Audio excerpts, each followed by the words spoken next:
My name is Rebecca Sloane. I'm 38 years old, and for 6 weeks, I was the one sitting beside my mother's hospice bed almost every single day, while my brother and sister came and went as their schedules allowed.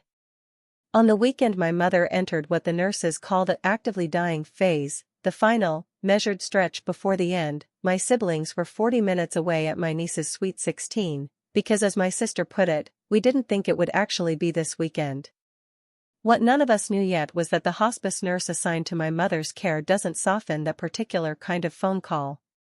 When she dialed my siblings that afternoon, she didn't ask if they could stop by sometime soon. She asked, plainly, whether they wanted to come hear their mother's last words. Her silent revenge stories. If you've ever been the one sitting quietly with someone while everyone else assumed there'd still be time, comment I've been there below. This one's for you. My mother, Joan, was diagnosed with stage 4 pancreatic cancer 8 months before the events of this story, a diagnosis that arrived, as it often does with this particular disease, later and more suddenly than any of us were prepared for. The oncologist was honest with us from the very first appointment about the limited range of options available at that stage, and after 2 rounds of chemotherapy that did little beyond making my mother sicker without meaningfully slowing the disease, she made the decision, clear-eyed and entirely her own, to stop treatment and transition to hospice care. I want to describe briefly what those 8 months looked like within my family, because the imbalance that developed during that stretch matters for understanding everything that came after. I live 20 minutes from my mother's house and work a flexible remote job in marketing. My brother Owen lives across the state, roughly 4 hours away, with a demanding job and 2 young kids of his own. My sister Karen lives 15 minutes from my mother, closer than I do, but works a rigid in-office schedule and has, by her own account, always found illness and caregiving difficult to be around emotionally, a pattern that stretches back to our father's death from a heart attack a decade earlier, when Karen was similarly, noticeably absent during his final hospitalization. By the time hospice began, an arrangement had settled into place, not through any explicit family conversation, but through the quiet, gradual accumulation of who simply kept showing up. I became my mother's primary caregiver in every practical sense, coordinating her medications, sitting with her during the worst of her pain episodes, and eventually, once she was admitted to the inpatient hospice facility in her final weeks, spending the majority of my days and several overnight stretches in the small recliner beside her bed. I want to be honest that I didn't resent this arrangement, at least not at first, in the way it might sound now looking back.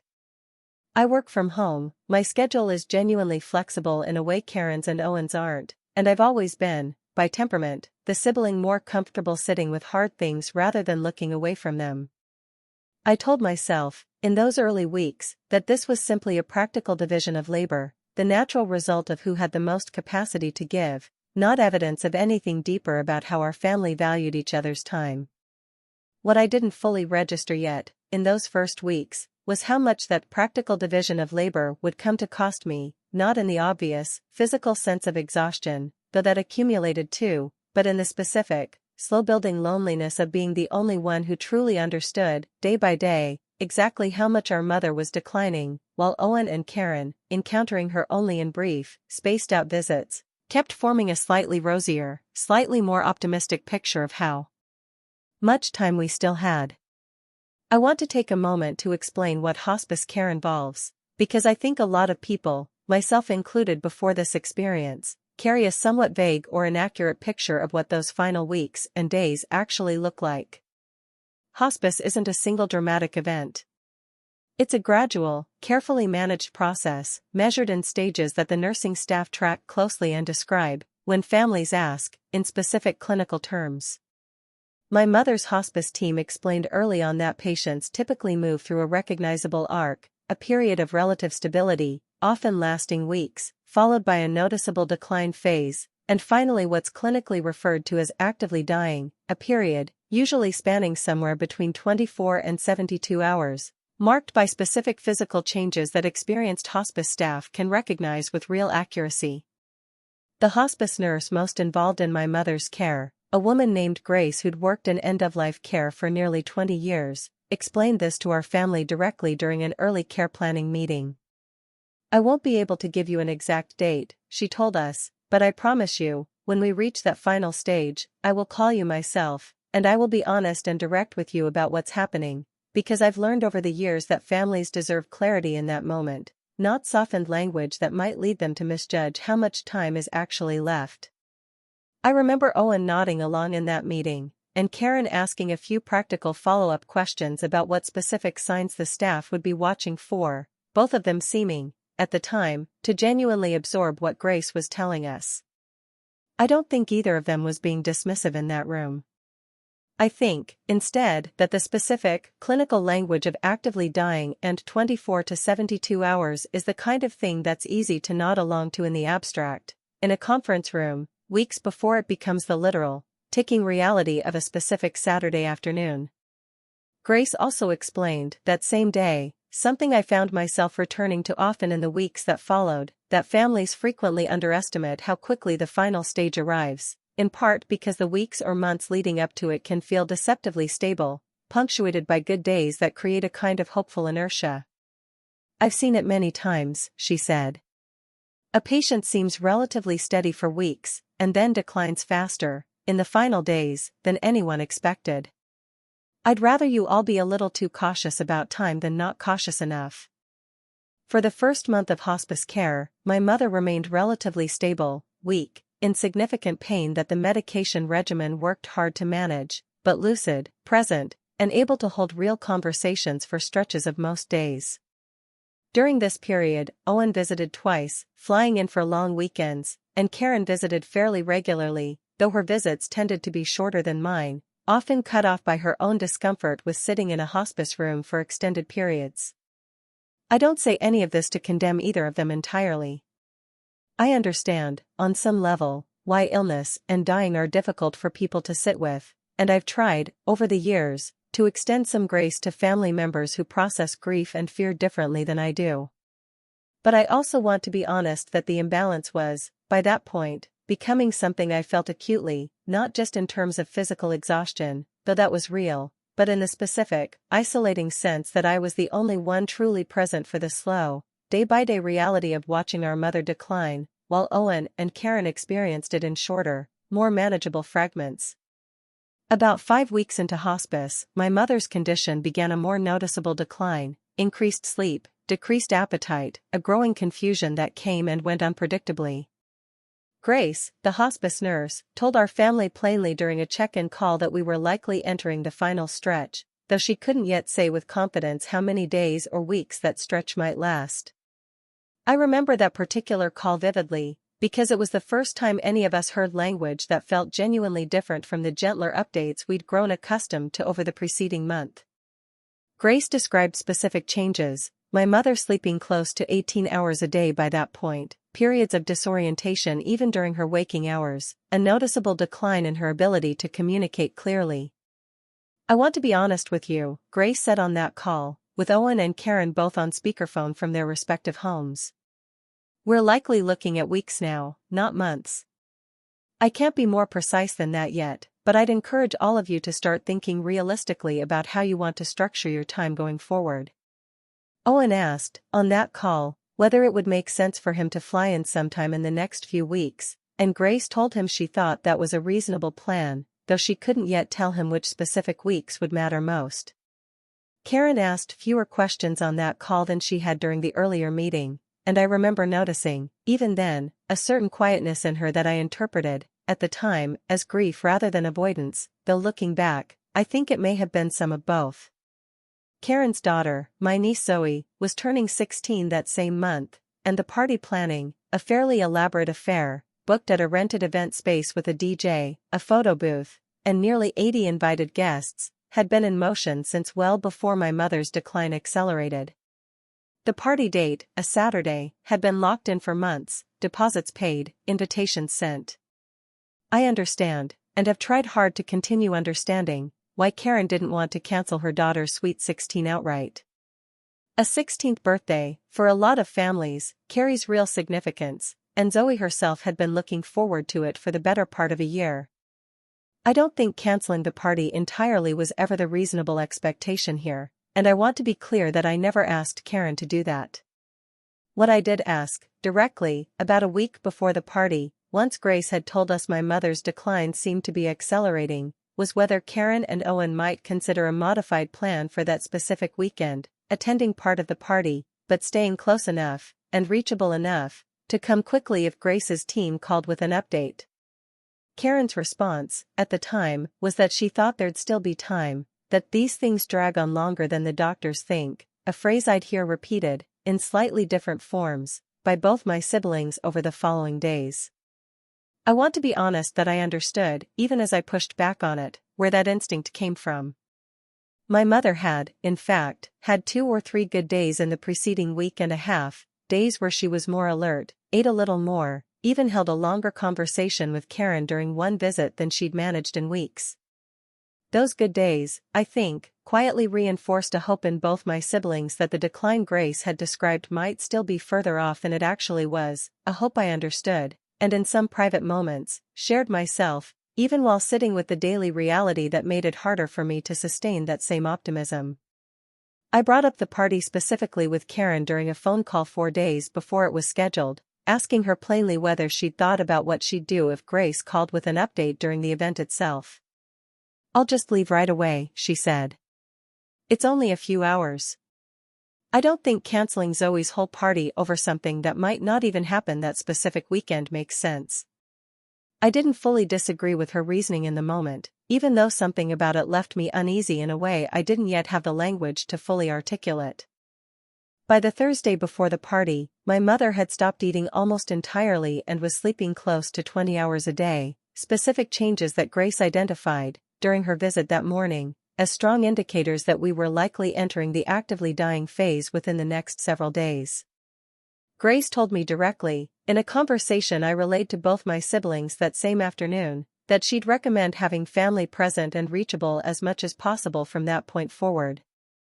I called Owen that evening, and he told me, somewhat apologetically, that flights on short notice from across the state were expensive and difficult to arrange, and that he'd planned to fly in the following Wednesday regardless, reasoning that a few more days likely wouldn't change much given how gradual the whole process had seemed so far.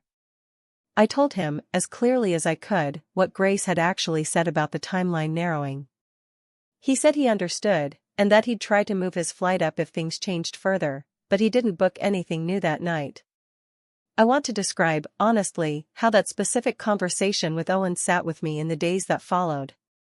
I didn't push him harder in the moment than I did, partly out of exhaustion, and partly because I genuinely believed, at the time, that a firmer version of the same message might land the same way a gentler one had, that the real obstacle wasn't the wording of my warning, but some deeper, harder-to-shift instinct in both my siblings toward optimism over caution. I think, looking back, I underestimated how much the specific phrasing of a warning actually matters, and how much room "try to move it up if things change" leaves for a person to keep telling themselves things haven't changed enough yet. Karen, for her part, told me she still planned to attend Zoe's party that Saturday, reasoning that the party was only a few hours, that she'd keep her phone close the entire time, and that she could leave immediately if anything changed. Mom would want Zoe to have her party, she said, a sentiment I understood, and didn't entirely disagree with, even as some part of me registered how conveniently it also happened to align with what Karen already wanted to do. I stayed at the hospice facility that Saturday, as I had for most of the preceding 2 weeks, sitting beside my mother in the quiet, dimmed room, holding her hand through long stretches where she wasn't conscious enough to hold mine back. Grace checked in periodically throughout the afternoon, noting the specific changes in my mother's breathing pattern and circulation that, in her clinical judgment, indicated we were now firmly within the actively dying window she'd described days earlier. I remember that Saturday morning distinctly, the specific quality of light coming through the blinds, a nurse's aide changing my mother's water pitcher without comment, the low, constant hum of the small machine monitoring her vitals. I'd brought a book that morning, something I'd been intending to read for weeks, and I remember opening it once, early in the day, before realizing I hadn't retained a single word of the page in front of me and setting it back down, understanding, on some level, that this particular day required a different, fuller kind of attention than I'd been able to give the rest of that week. Around noon, my mother's breathing changed in a way I noticed even before Grace confirmed it during her next check, longer, more irregular pauses between breaths, a pattern I'd read about during the weeks of research I'd quietly done on my own, trying to understand what to expect, without ever fully believing, until that morning, that I'd be the one recognizing it firsthand. Around 2 in the afternoon, Grace sat with me for a few minutes and asked, gently, whether the rest of the family had been notified about how things were progressing. I told her they knew, in general terms, but that Karen was currently at my niece's Sweet 16 and Owen was still 4 hours away, without a flight booked. Grace's expression, careful and professional as it had been throughout, shifted slightly into something more direct. I think it's time I call them myself, she said. Not to alarm anyone unnecessarily, but because I want to be sure they understand, clearly, exactly what stage we're at, in case that changes anything about their plans this afternoon. Grace stepped just outside my mother's room to make the calls, though the door remained cracked enough that I caught fragments of her side of the conversation. I later learned, from both Karen and Owen separately, exactly what Grace had said to each of them, and I want to relay it as precisely as I can, because the directness of it became, in its own way, the turning point of that entire day. Grace reached Karen first, calling her cell phone directly. Karen, standing near the edge of the rented event space with the DJ's music audible in the background, stepped outside to take the call, assuming, based on the caller ID, that it might be a routine hospice update similar to others she'd received over the preceding weeks. Karen, this is Grace, from your mother's care team, she said. I want to be very direct with you, because I think that's what you deserve right now, and what your mother deserves too. Your mother has entered the final stage of her illness. Based on what I'm seeing, I believe we're likely talking about hours, not days. I'm calling to ask you plainly, do you want to come now, so you have the chance to be here, and to say whatever you need to say to her, while she may still be able to hear you? Karen told me later that she stood in the parking lot of the event space for a long moment after Grace finished speaking, unable to immediately process the specific bluntness of what she'd just been asked. She said she'd expected, based on the previous week's more general updates, something closer to "things are progressing, you might want to visit soon," language with enough softness in it to leave room for the party to continue as planned, followed by a visit sometime that evening or the next morning. What Grace had actually said left no such room. Do you want to come now, so you have the chance to be here, is not a sentence with a comfortable middle ground built into it. Karen described the specific, sinking clarity of understanding, in that parking lot, still hearing the muffled bass of the DJ's music behind her, that whatever flexible timeline she'd been mentally operating under for the past week had just collapsed entirely.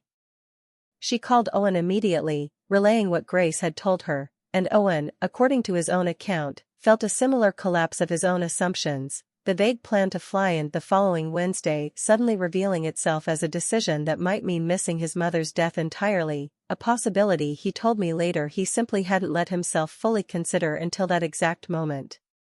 Karen left the party within minutes, telling her husband to manage the remaining hour with Zoe and their guests, and drove the 40 minutes to the hospice facility as quickly as traffic allowed, arriving a little after 3:30. Owen, meanwhile, began frantically searching for any same-day flight out of his city, eventually finding one departing at 6 that evening, with an arrival that would put him at the hospice facility, at the earliest, close to 10 o'clock that night. I want to describe what those hours felt like from inside my mother's room, sitting with her while I understood, distantly, that this scramble was happening across 2 different timelines, one that might arrive in time and one that almost certainly wouldn't. My mother's breathing had changed noticeably by early afternoon, longer pauses between breaths, a pattern Grace explained gently was common in the final hours. I held my mother's hand and talked to her quietly, telling her, among other things, that Karen was on her way, that Owen was trying to get a flight, hoping, the way I understand many people in that position hope, that some part of her could still hear and register that information, even without being able to respond. I also remember, during those hours, a specific kind of loneliness that felt different from anything I'd experienced during the preceding weeks of caregiving, not the physical exhaustion I'd grown used to, but a strange, suspended feeling of holding 2 realities at once, my mother's slow, quiet decline in the room in front of me, and the frantic, invisible scramble happening in a parking lot and an airport gate miles away, a scramble I could only track through brief, breathless text updates from Karen that arrived every 10 or 15 minutes. Just left. On the highway now. Hit traffic near the exit. Almost there. Each message landed as its own small, private hope, one I tried not to attach too tightly to, aware even then of how easily hope in that specific situation could turn into something harder to carry if it didn't arrive in time. A hospice chaplain, a soft-spoken man named David who'd stopped by periodically over the preceding weeks, came by around 4 that afternoon and sat with me for a while, not saying much, simply being present in the specific way I'd come to understand was his particular gift. I was grateful for that quiet presence during a stretch of the afternoon that otherwise felt almost unbearably solitary. Karen arrived at 3:42 that afternoon, roughly 90 minutes after Grace's call, still in the dress she'd worn to Zoe's party, mascara streaked from crying in the car. She found me sitting beside our mother's bed, and I want to be honest that in that specific moment, I didn't feel anger toward her, despite everything that had led up to it. I felt, mostly, a kind of exhausted relief that she'd made it at all, and a quiet grief that neither of us had time, in that moment, to fully process anything beyond the immediate reality of the room we were sitting in. Our mother passed away at 5:58 that evening, roughly 2 hours after Karen arrived. Karen was present for those final 2 hours, holding our mother's other hand, saying things to her I won't fully repeat here, out of respect for how private that particular exchange was between the two of them. I'm genuinely glad she made it in time for that. I don't think anything about what follows in this story is meant to diminish the fact that she did. I want to describe, briefly, what those final 2 hours actually looked like, not in clinical detail, but in the specific, quiet way they unfolded. Karen sat on one side of the bed, I sat on the other, and for long stretches, neither of us spoke, simply holding our mother's hands while her breathing grew steadily more shallow and more spaced apart. Grace came in periodically, checking vitals with a gentleness that never once felt intrusive, and at one point, sensing the moment was close, quietly dimmed the lights further and stepped back to give us space, staying just inside the doorway rather than leaving the room entirely. Karen, in that final stretch, said something to our mother I think about often, a quiet, tearful apology for not having been there more consistently over the preceding months, mixed with gratitude for having made it in time after all. I didn't interrupt that moment, and I've never asked Karen to repeat the rest of what she said, understanding it as something that belonged, in the end, only to the two of them. Owen did not make it in time. His flight landed at 9:47 that evening, and he arrived at the hospice facility a little after 10:30, roughly 4.5 hours after our mother had already passed. I remember watching him walk into the now empty room, having missed, by less than 5 hours, the chance to be present for the end of a scramble that had genuinely, sincerely begun the moment Grace's call reached him, a chance that a flight booked even one day earlier, when I'd first relayed Grace's concerns about the narrowing timeline, would very likely have preserved. I want to be specific about the arithmetic of that gap, because Owen himself returned to it, almost compulsively, in the days that followed. Had he booked a flight the Thursday I'd first relayed Grace's warning about the accelerating decline, rather than waiting for Grace's own direct call 3 days later, he would very likely have already been in town, possibly even at the facility, by the time our mother entered her final hours. The 4.5 hours he missed by weren't really about the traffic on his drive from the airport, or even the specific flight schedule that Saturday. They were about a decision made 3 days earlier, one that felt, at the time, entirely reasonable, and that only revealed its true cost in retrospect. Owen stood in the doorway of that empty hospice room for a long moment before he was able to say anything at all. When he finally spoke, his voice carried a specific, raw quality I'd never heard from him before, not even at our father's funeral a decade earlier. "I thought I had more time," he said. "I know that's what everyone probably says. But when Grace called, I really believed I still had a chance if I moved fast enough. I didn't understand, until I was sitting on that plane doing the math over and over, that I'd already made the decision that mattered days earlier, when I told you I'd fly out Wednesday instead of that same week." I didn't have much to offer him in that moment beyond the simple, exhausted truth that I didn't blame him for the specific hours of that Saturday, the scramble, the flight, the traffic from the airport. What I found harder to fully set aside, in the days that followed, was the earlier decision, the one made nearly a week before Grace's call, when I'd relayed her concerns about the narrowing timeline and both my siblings had, in their own ways, decided there was still comfortable room to wait. In the days following our mother's death, as our family moved through the specific, exhausting logistics of funeral planning, I found myself thinking often about the asymmetry that had defined those final weeks, not with the sharp, immediate anger I might have expected, but with a quieter, more settled kind of clarity about exactly how the imbalance had formed and why. There was a particular afternoon, about 3 days after the funeral, when the three of us sat together at our mother's kitchen table, sorting through paperwork and old photographs, and Owen said, unprompted, that he kept replaying the specific moment on the plane when he'd realized, doing rough math against the time zones, that he likely wasn't going to make it. "I've never felt anything like that," he said. "Just sitting there, unable to do anything, watching the minutes pass, already knowing." I didn't say much in response, mostly because I didn't think there was anything I could say that would soften that particular memory for him, and I wasn't sure, honestly, that softening it was the right thing to do. Karen, in particular, seemed to be carrying a specific, visible guilt in those days, one she brought up herself, unprompted, more than once. "I keep thinking about the fact that I almost didn't leave the party right away," she told me, a few days after the funeral. "There was a part of me, for maybe 30 seconds after Grace's call, that thought about just finishing out the last hour first. I didn't do that. But I think about how close I came to it, and it terrifies me."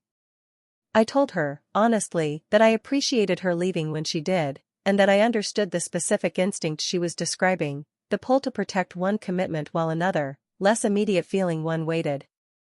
I told her, too, that I thought the real lesson here wasn't really about that specific 30 seconds in a parking lot, but about the entire week leading up to it, when a more honest reckoning with Grace's earlier, gentler warnings might have changed the whole shape of that Saturday for both her and Owen. About 2 weeks after the funeral, I went back to the hospice facility, mostly to return some of my mother's belongings and to thank the staff who'd cared for her, and Grace, seeing me in the hallway, pulled me aside for a few minutes.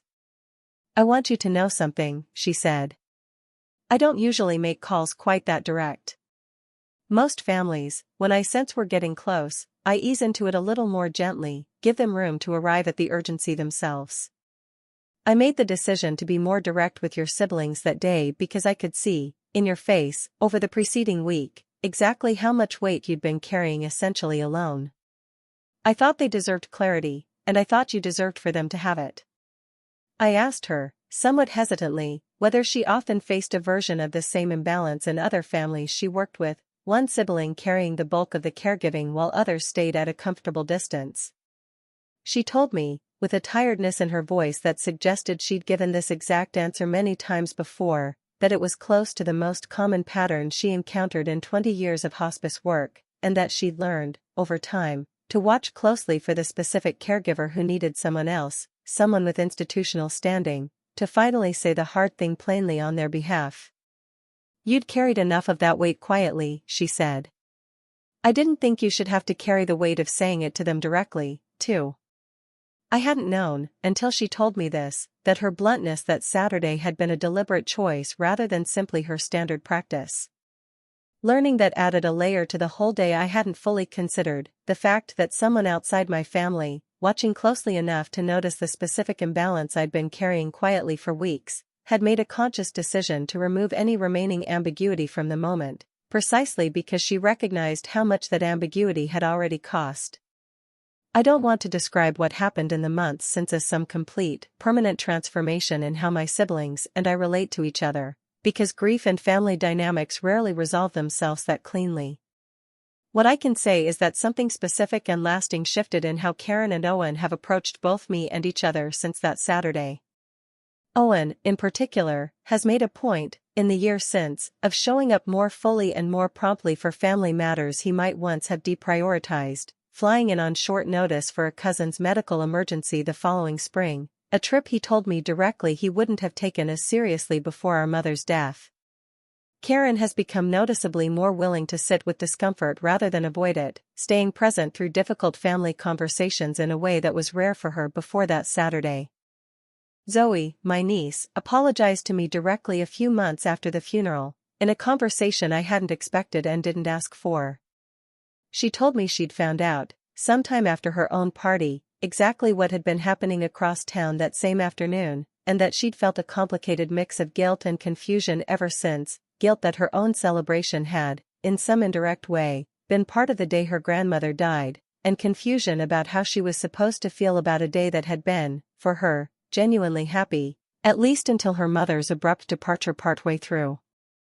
I told her, as honestly as I could, that none of what happened was her fault, that a 16th birthday party was never the thing that needed to change, only the specific plan her mother and uncle had made around it, and that I hoped she'd always remember the parts of that day that were actually about her, separate from everything else that happened to unfold alongside it. I've also, for my own part, learned to be more direct myself, earlier, rather than trusting that people will correctly read urgency into softened language. I think, if I'm honest, some of what happened that Saturday was also a failure of my own communication in the preceding week, a tendency to relay Grace's warnings gently, hoping my siblings would independently arrive at the same sense of urgency I felt, rather than simply stating plainly what I now understand needed to be stated plainly from the start.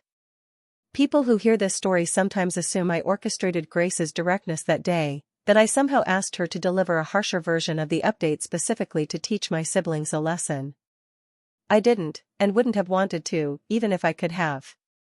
Grace's decision to be plain and direct with Karen and Owen came from her own professional judgment, built over 20 years of watching exactly this kind of imbalance play out in exactly this kind of family, not from anything I orchestrated or requested. What I learned, watching that day unfold, is that some patterns don't require confrontation to break, but they also don't fully break on their own, either. Sometimes they need someone with the standing and the clarity to simply say the true, unsoftened thing directly, at the moment it matters most, because the people closest to the situation are often too exhausted, or too accustomed to softening things for each other, to say it themselves. I don't think my siblings set out to hurt our mother, or me, by attending Zoe's party that Saturday. I think, like a lot of families navigating a long, uncertain decline, they'd settled into a kind of quiet, hopeful denial about how much time was actually left, the specific, understandable instinct to believe these things drag on longer than the doctors think, for just a little while longer than the facts actually supported. What that Saturday taught all three of us, in different ways, is that some final windows don't stay open nearly as long as hope wants them to, and that clarity, however hard to hear, is sometimes the only thing that can close the gap between what we assume and what's actually true. I still love my brother and sister, and I understood, even in the exhausted middle of that Saturday, that their absence in the earlier part of that day came from a genuine, human failure to fully absorb how little time remained, not from any real indifference to our mother or to what I'd been carrying for weeks. But I no longer assume, the way I once did, that the people I love will correctly read urgency into carefully softened language, or that gentleness, in the moments that matter most, always serves the people I'm trying to protect. I've since learned to say plainly, ahead of time, exactly what I mean, rather than trusting that people will arrive at the same understanding I've already reached on their behalf. And I've learned that sometimes, the clearest gift you can give the people you love isn't softness at all. It's the specific, sometimes difficult clarity of telling them exactly what's true, early enough that they still have a real chance to act on it. If you've ever been the one carrying something quietly while everyone else assumed there'd still be time, I'd love to hear how it unfolded, and what you learned from it. Let me know in the comments. And if this story meant something to you, consider subscribing. There are more stories like this one coming every week.